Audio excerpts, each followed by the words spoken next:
So this is the Authors Cafe, and today we have Elinor Stutz on the call with us, and our topic today is publisher or self-publishing or a combination in between. So I know that Wendy, you've written a lot of romance novels, and you've gone more or less the self-publishing route, and you'll have a little story to add to it. And Wade, I'm not too sure which way you went, self-publishing or publishing in the golf world. I did a hybrid. I started off with a publisher who went bankrupt, and I ended up having to self-publish. So I got kind of caught in the middle. And Elinor does a lot of work with publishers. So this is going to be a really interesting conversation. So let's start off. Elinor, you can kind of tell us a little bit about you and your story and a little bit how you feel about publishing. Okay, well, publishing initially changed my life. I was a top producer in corporate sales. Nobody believed a woman knew how to sell when I began networking. And I'm not pushy, so I don't come across as the typical salesperson. So I read that I needed to establish credibility by having a book published. And what I did was walk.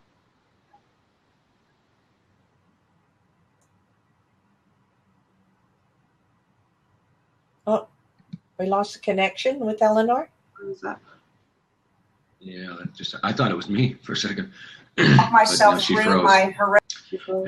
She froze. Oh, no, and I'll probably chat and then bounce to the call so Gary can come in too. So it bounces. Oh, okay. Yeah, we'll wait for her to come back in. And Wendy, let's talk a little bit about your experience, as doing self-publishing until we can get Elinor back online.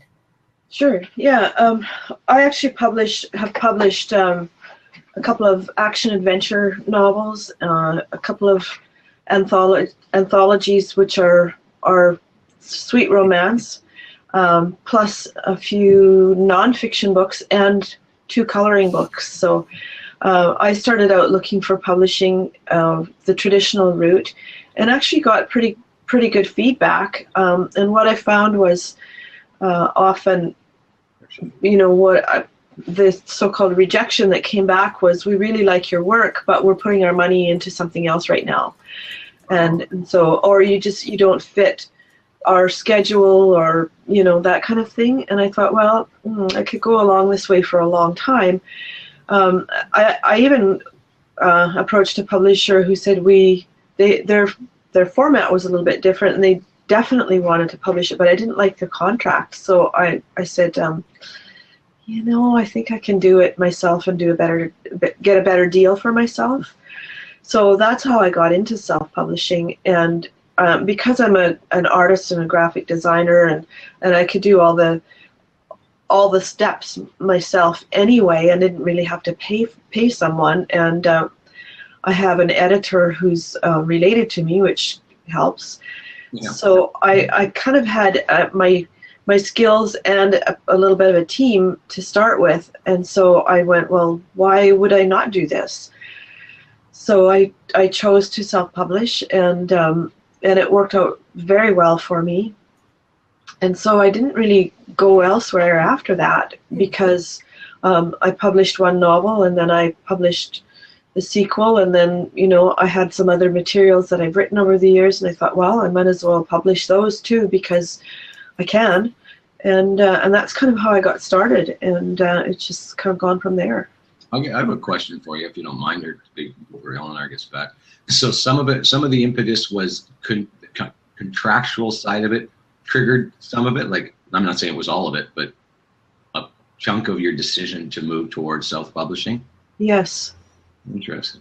Yeah. It's kind of interesting when you hit a contract.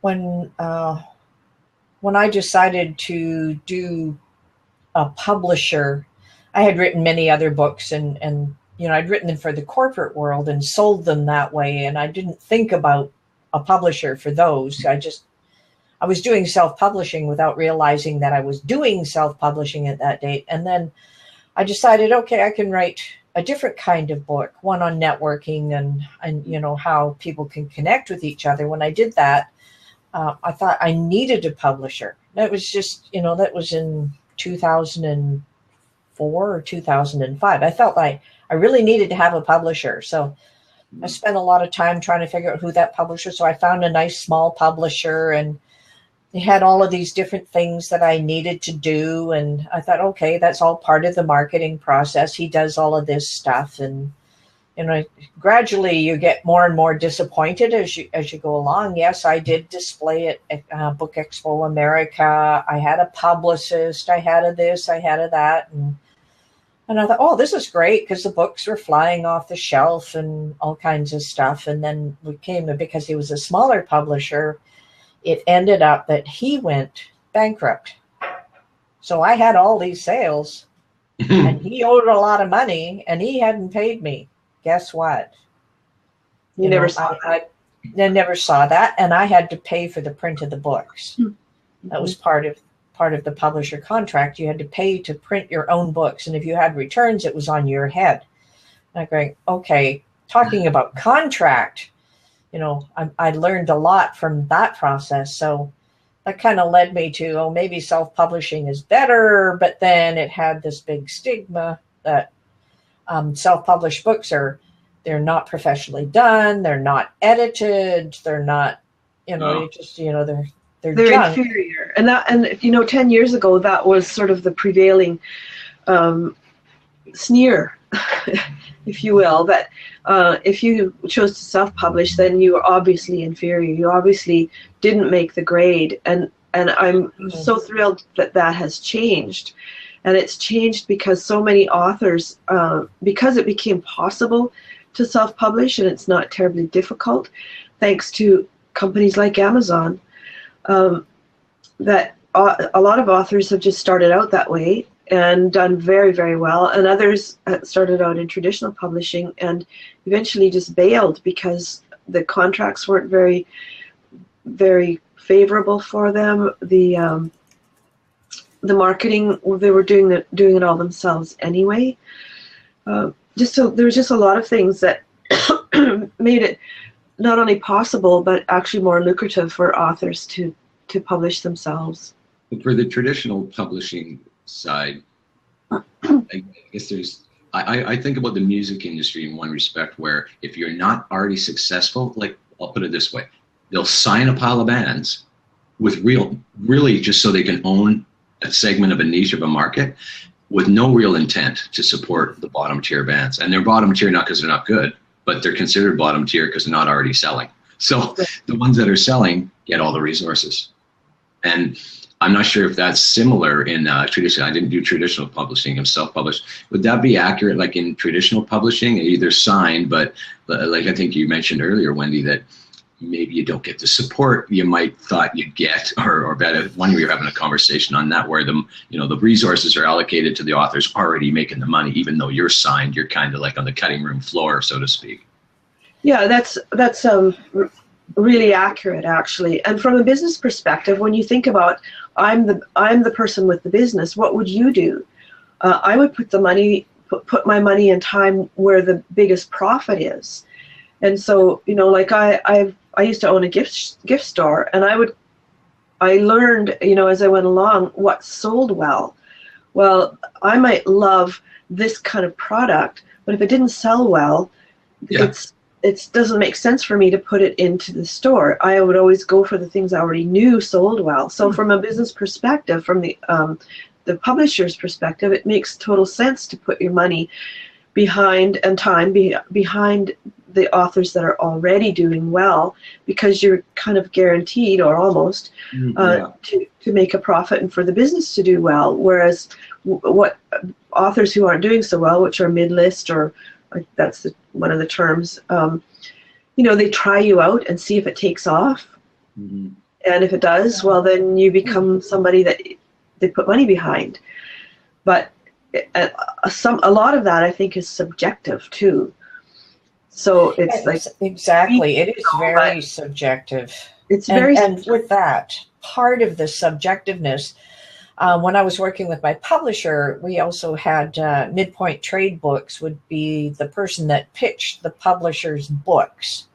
And that would get you on the shelves in the bookstores and so on and so forth. Whereas self-publishing, to get on the shelves of the bookstores, I still don't know where it sits today as far as getting your book on in the bookstore, the physical copy. Yes, we're leaning towards ebooks, but I'm finding a lot of people now, yeah, they have a lot of ebooks, but now there's more of a trend back towards a lot of hard copy books. You can tell Amazon opened a bookstore in Seattle. So how do you get your book on that bookshelf? Yes, people will read ebooks, but sometimes they want that hardcover as well. So now you've got, can self-publishers get on there? Not likely, unless you form your own publishing company. And to be a real bona fide publishing company with a lot of the copyright offices, you have to put out 5 to 10 titles a year. So now you've got all of these different things playing around in the background. So your self-publishing market becomes very different from a publisher's market. And there is a big difference between the two. And unfortunately, we haven't been able to get Elinor back on, but she's gone the publisher route. She's had books where the publisher placed one of her, I think one of her books was Get Hired Now. It was in every single FedEx store, every single one across America. So for her, that gave a leg up. Now they take her books because she does so well with the other ones. They push her. So her marketing side of it becomes a little less. She still has to do some of the marketing, but it's a little less because, as you said before, Wendy, she is now a proven author that when she comes out with something, her latest book is called The Wish. And have you finished reading it, Wade? About 3/4, yeah. And I was compelled to do a review even sooner. I loved the part on, again, personal branding, and the part on just vision and connected to that. There was a whole thread that I thought was really captivating. It's a really good book. It's a good read. Yeah. So now she has her publisher that puts this out. This book will be well pushed. Yeah. And they push on various venues. It doesn't mean she doesn't have to advertise. She doesn't have to do interviews.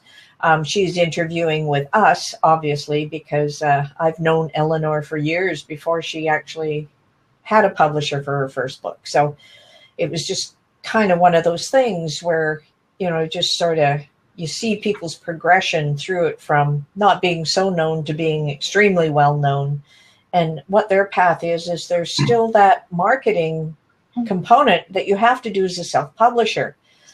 Now, as you said, Wendy, it doesn't mean you don't make the cut with the publisher, but like your gift shop example, they really want to have somebody that's proven. So here comes the platform part of it. And Wendy, you have more to say on that piece of it as well. Yeah, it's such a big topic, but I want to just circle back a bit to something that you brought up, and that is distribution in print books for independent authors. And I think that there's a big hole in the market now, and has been for the last probably 5 years, that for distribution in print to all the bookstores. Now, a lot of people aren't buying in bookstores as much as they used to because of being able to buy online and order from Amazon and all the other book purveyors. But there's still, the big bookstores, the small bookstores, they still exist, and it's a bit of a stumbling block for independent authors to be able to get over that hump because of the distribution.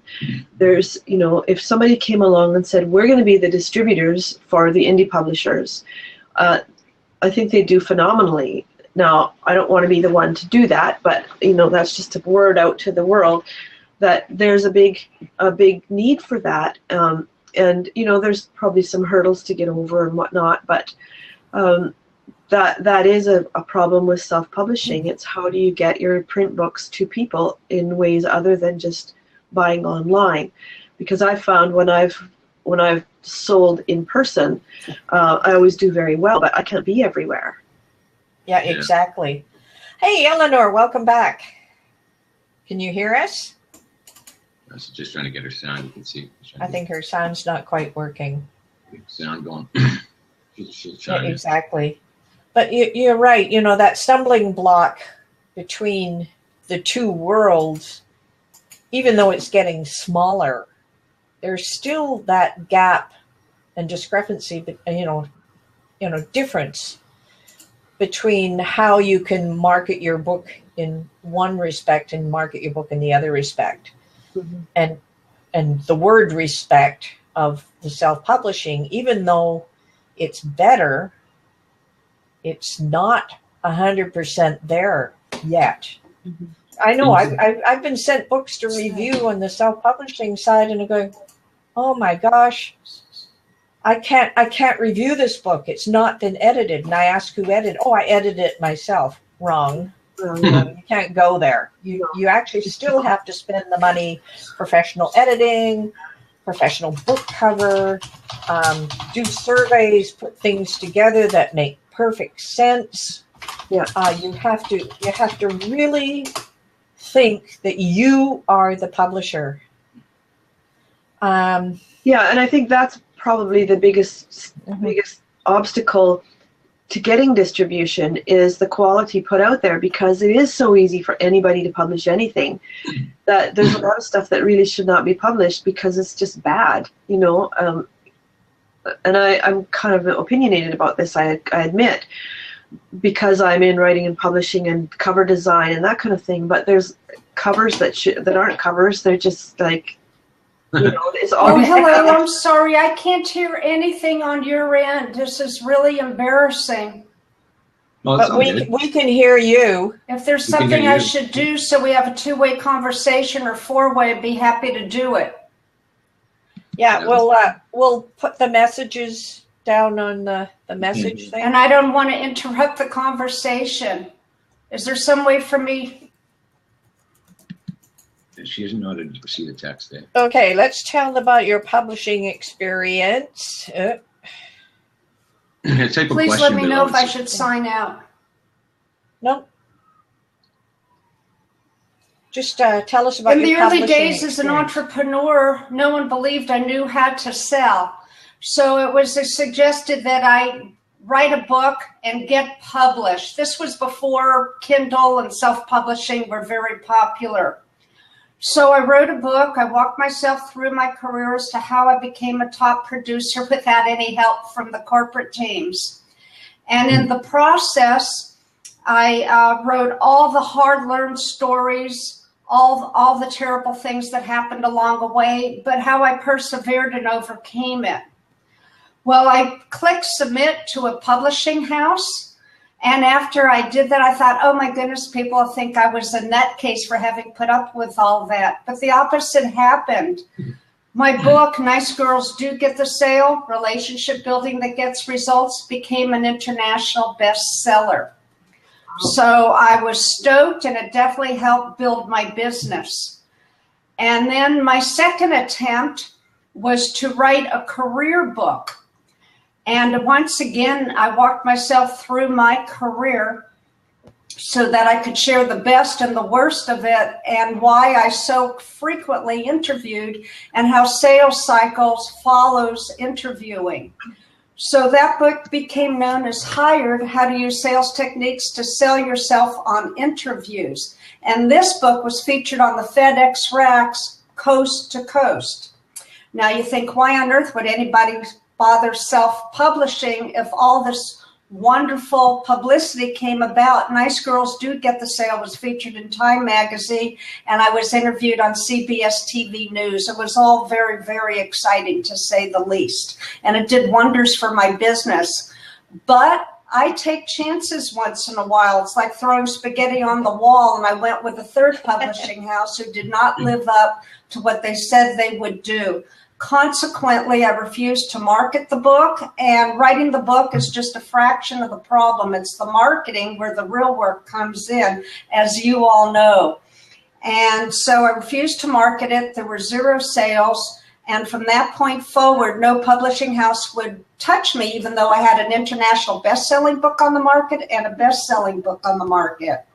So I wrote a 4th book, and it ties all the pieces together that I've learned to date about putting sales on a higher plane, developing your personal brand, a power branding program, social media in the middle, and then watching your finances and converting the entire effort back to sales.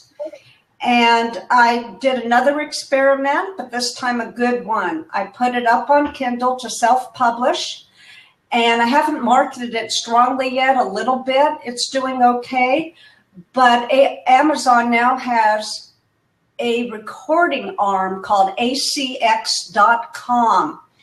And they will, if you want to avoid putting a lot of money up front to have it professionally recorded, if you're willing to share revenue, the author and the recording person each get 20% of revenue. So a professional party recorded my entire book of the wish, a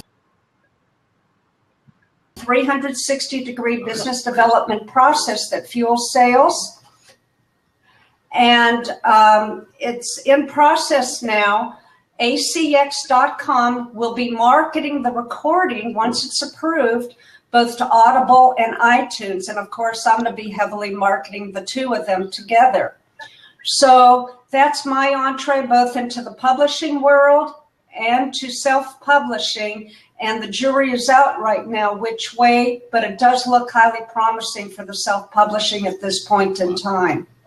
And that's my story. I'm happy to answer questions. We'll put the questions in the conversation side, so if you can see them. Yeah, she still can't hear what we are saying, so we'll let's just add a question by going /Q, and what do you think of marketing? I'm going to be looking at the questions on the side because I can't hear, and I apologize. I have automated tweets. I have thousands created at this point. And I do what's called power branding, whereas I put links on my blogs to my books and everything that I do. I have a video channel on YouTube, and I hold up copies of my books there. I'm on Facebook and LinkedIn, and everything is intermixed, all the platforms that I use. And I highly suggest that for everyone, no matter what it is you're trying to feature. And the blog's a great way to go. So if anybody else has a question that's on the call as well. I was writing blog articles every single day, but now I'm going to pull back to 3 days a week and see how that works out. I have quite a number of subscribers at this point, and I'm going to be enhancing the website too. I did originally just have links at the bottom of each blog, but now I'm going to be adding pictures of the book because more people are visual, as we all know, and you have to speak to all senses to get wider audiences. Where do I get my subscribers? On my website, smoothsale.net. There's a sign-up sheet there. The IT person did it for me. And then my blog also is promoted on Twitter, Facebook, LinkedIn, and other people find it. And I think you can see it on a Google search at this point in time. I've been on social media a long time. As I said earlier, or started to say, I'm an early adapter of social media, and I do take risk. Occasional risk as an entrepreneur is a must. I also throw spaghetti on the wall. Some things work out, some don't, but you go with the flow, and then you leverage what works best, and that's what I do. Great point. My contact information, if anybody has questions, my goal is to help everybody who connects with me to succeed, because when we all help one another, we can actually improve each other's lives and possibly positively impact society. My email is Elinor, E-L-I-N-O-R, at smoothsale, smoothsale.net, and my website is smoothsale.net, and you will see a picture of my blog. It was rated a number of times as one of the best sales blogs, and Cred listed me now as in the top 1% for online influencers. And I didn't strive to do that. I just do what I enjoy. And that's the key to success, as I hear over and over again. You do what you enjoy, success comes your way, but you have to keep persevering. That's the salesperson in me. Thank you, Bet, for sharing my information, for having me as your guest. You've done a great job with that. I mean, what part of my marketing is keeping on top of it. I'm forever reading articles that are flashed in front of me, interesting tweets, posts. I do my best to keep up with it. It's not easy, but as I say, I take the best of what I enjoy to make it bearable and fun, and then I found wonderful friends online too. Yes, I'd be very happy to add my information.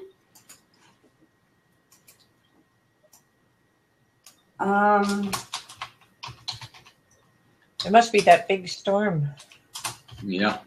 Well, no. You have to go /Q, Wendy, to get the question up there. Luckily, I'm a good typist, except for the Y in front of my phone number. It's 408-209-0550, and I'm on East Coast time. Nope. So I see I'm blocked by a firewall. I don't know what happened. Technology is the biggest headache for me. I'm a creative sort, and it's hard for me sometimes to get around technology issues. You just have to take a deep breath. I just want to comment on that before, is how much effort Elinor's put out for herself to support the publishing. I think that's a big piece, that she was very proactive in her own self-promotion outside of whether you're published or not traditionally. She understood the role of marketing and obviously does a great job how she intertwines the social media with her blog, with video, with YouTube, which we promote constantly at Authors Success Guild. And I think that's a big part of self-promotion and branding, which we're going to be getting into a lot next. Actually, I work relentlessly, and I'm seeing all the wonderful people joining this blab. It's highly impressive, Bet, what you've built. In fact, I wanted to ask you about the merit of building a blab channel. This is another outstanding way to do marketing. I'm on the computer probably 6 hours a day, and the hours just melt away. I really, really enjoy it. I enjoy meeting people from all around the world and finding projects to collaborate on. It's so much better than being in the competitive sales world. There's just no comparison. Yeah, So happy to answer any other questions you may have. As far as publishing, I would say to authors, the main thing is to write your book, be in a quiet space, and be very careful about who you share your information with, because a lot of people will tell you write poorly. At least that's what was told to me. Even after my first book became an international bestseller, my quote friends told me that I'm a terrible writer and I should give it up. I obviously have not. I enjoy doing it. So you find your audiences. Don't let it get you stuck, because not everybody will appreciate what you have to say. That's the whole point of marketing and finding the right audience. When you use the SEO and the keywords and find the platforms that you enjoy, that's when the people who enjoy what you have to share will find you. I found that social media turned the entire sales cycle upside down and made it far easier all the ways around. That's very cool. Yeah, integrating. If you can get a professional publisher these days, it's more competitive than ever. You also probably need an agent today. At least that's how I was advised. It's worth it. I've heard many people say they've gone to 70, 100 publishing companies to be picked up. I don't know if I'd have the fortitude for that, quite honestly, although I am one who keeps persevering in the direction I desire due to my sales background. But I was very fortunate. Nice Girls Do Get the Sale. I broke all records in that it was the first publishing house I approached that said yes to me, and then it became an international bestseller. That was Nice Girls Do Get the Sale. Highly unusual. Look up the stats. You really need to have a strong mind and will to keep moving, to become that known author. And then you can pick up your speaking too. Speak to chambers of commerce, to associations, get high-paid speaking engagements. I'm actually very excited to be speaking at a global credit conference in Chicago this summer. And this is part of the relationship building that's so important. You want to earn a returning and referring clientele. So one person reads your blog, they'll buy your book, and then they'll ask you to speak. They'll have you on a radio show. They'll have you on a blog program. And that's what happened with this conference in Chicago. I was a guest on a show after he read my book and asked me to be a paid speaker. I have lots of books in mind. Somebody asked me to write a series of books. I've written so many articles. My blogs are expanded into articles once a week for personalbrandingblog.com, part of my Powered Branding program. And they too marketed everywhere. I'm on an online sales group, and they retweet all my blogs. I mean, it really is Powered Branding in action. And that's in my book, The Wish, a 360-degree business development process. What happens is if you market one place, you have one audience. You market 3 places, you have 6 audiences because of the crossover. 3 times 2 times 1 gives you the exponential number. So if you market 10 places or have 10 people marketing for you, that number is over 3.6 million. It's really incredible. So the more ways in which you can leverage one thing that you do, it's the concept to create one and leverage many. That's what gets you out and known. Time to wind her down. Thank you, Dr. Bett. I appreciate it.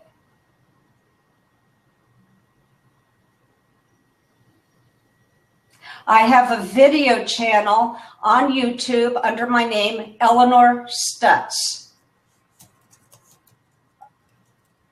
Oh, thank you so much. I see the note from Female Exec Magazine.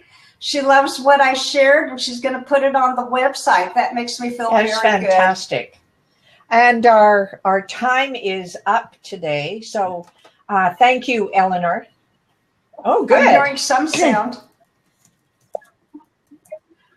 So once again, please email me, Elinor@smoothsale.net, if you have any questions, if I can give you some ideas.